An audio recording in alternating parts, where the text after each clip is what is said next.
إن الحمد لله نحمده تعالى ونستعينه ونستغفره ونعوذ بالله من شرور أنفسنا ومن سيئات أعمالنا.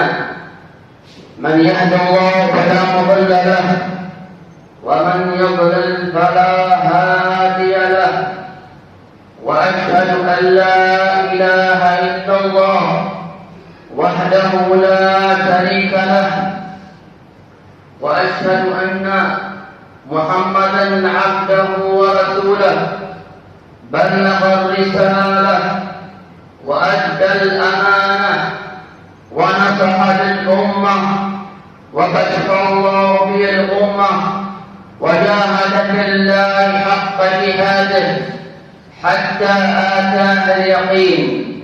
عباد الله، أوصيكم ونفسي بتقوى الله، فإنها وصية الله للأولين والآخرين، فإنها خير زاد ليوم المعاد.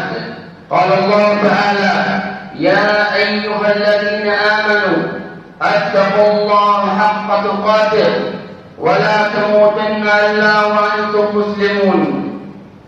أما بعد، فإن أصدق الكلام كلام الله، وخير الهدي هدي نبينا محمد صلى الله عليه وسلم، وشر الأمور محدثاتها، وكل محدثة بدعة، وكل بدعة ضلالة، وكل ضلالة في النار.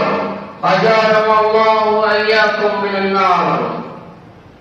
أخوة الإيمان والإسلام، خطبتنا في هذه الجمعة عن خسوف القمر. فقد انخسف القمر ليلة السبت الماضية تاريخ 13 ربيع الآخر لسنة 1445، وهذه آية وعلامة تدل على اقتراب الساعة. قال الله تعالى: اقتربت الساعة وانشق القمر وأن يروا آية يعرضوا ويقولوا سحر مستمر. وقال في آية أخرى: اقترب للناس حسابهم وهم في غفلة معرضون. فمعنى هذه الآية اقتراب الساعة ودنوها، والناس في غفلة عنها لا يعملون لها ولا لأجلها.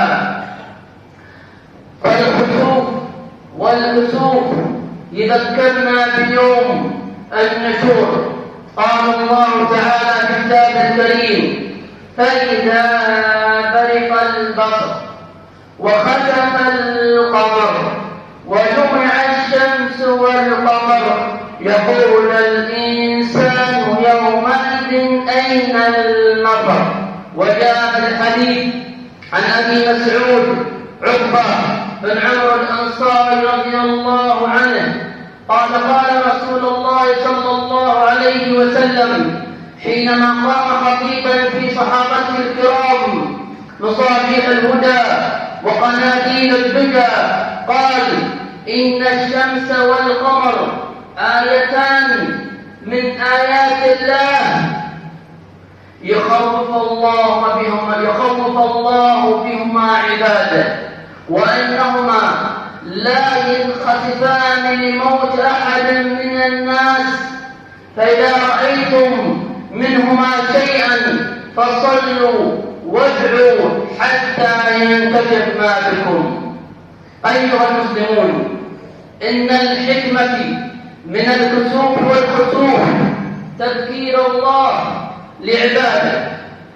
انظروا ماذا حصل في بلاد المغرب، زلزلت الأرض من تحت أقدامهم.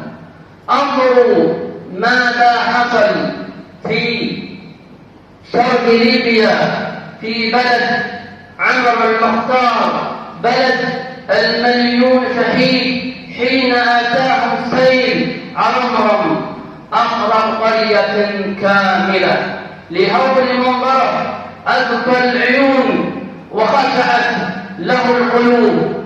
انظروا ماذا حصل قبل أيام في بلاد اليمن السعيد، بلاد الحكمة والإيمان، في محافظة المهرة جاءوا معصار. انظروا ماذا يحدث في بلاد فلسطين من قتل وسفك للدماء ودمار في ظل صمت دوليا عربيا إسلاميا. مناظر تفتت الألباب لشعب كامل الجبال.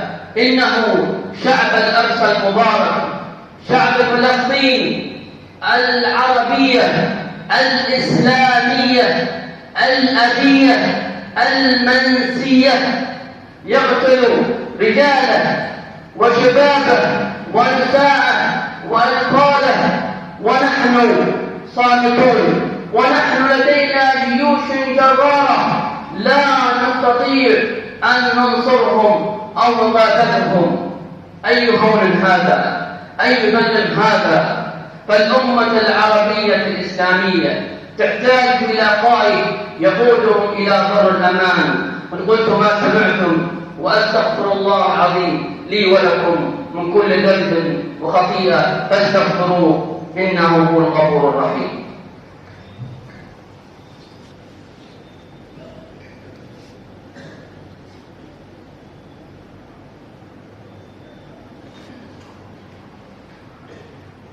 الحمد لله العزيز الجبار الرحيم الغفار المتصرف بالقوة والاقتدار مقلب الليل والنهار. أحمده جل وعلا في الإعلان والإسرار، وأشهد أن لا إله إلا الله شهادة حق بصحة الإسرار، وأشهد أن محمدًا عبده ورسوله سيد الأطهار. أيها المسلمون، إن الحكمة من الخسوف والكسوف تذكير الغافلين بأن لديهم الفرصة بالرجوع والتوبة إلى الله. وما أكثر الغافلين والشاردين عن ذكر الله، قطعا للصلاة، عقوقا للوالدين، شربا للخمور، تعاطي المخدرات وغيرها من الأعمال. فيا أيها المسلمون، انظروا ماذا يحدث في يوم الجمعة. ترى جميع المساجد في صلاة الجمعة لا تجد مكانا أن تضع بدنك. أين هؤلاء المسلمون في صلاة الفجر؟ أين هؤلاء المسلمون في صلاة الظهر؟ أين هؤلاء المسلمون في صلاة العصر؟ أين هؤلاء المسلمون في صلاة المغرب؟ أين هؤلاء المسلمون في صلاة العشاء؟ الإجابة إنهم مشغولون. لا، الصلوات الخمس يجب أن تؤدي في المساجد كل صلاة في وقتها. عباد الله، صلوا على الرحمة المهداة والنعمة المخداة محمد ابن عبد الله، فقد أمركم الله بأمر بدأ به بنفسه وثنى به بملائكته وأيده بكم أيها المؤمنون. قال تعالى: إن الله وملائكته يصلون على النبي يا أيها الذين آمنوا صلوا عليه وسلموا تسليما.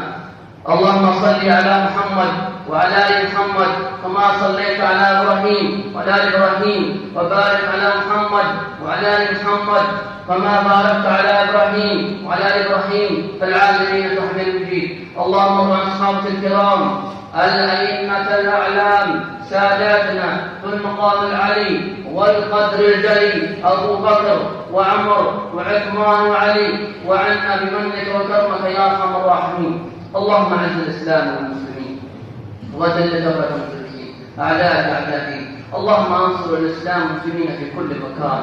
اللهم انصر اخواننا في فلسطين. اللهم اجعل لهم من كل ضيق مخرجا ومن كل هم خرجا ومن كل عسر يسرا. اللهم عليك باليهود الصائنة المعتدين. اللهم شتت شملهم وفرج جمعهم واجعل الدائر عليهم.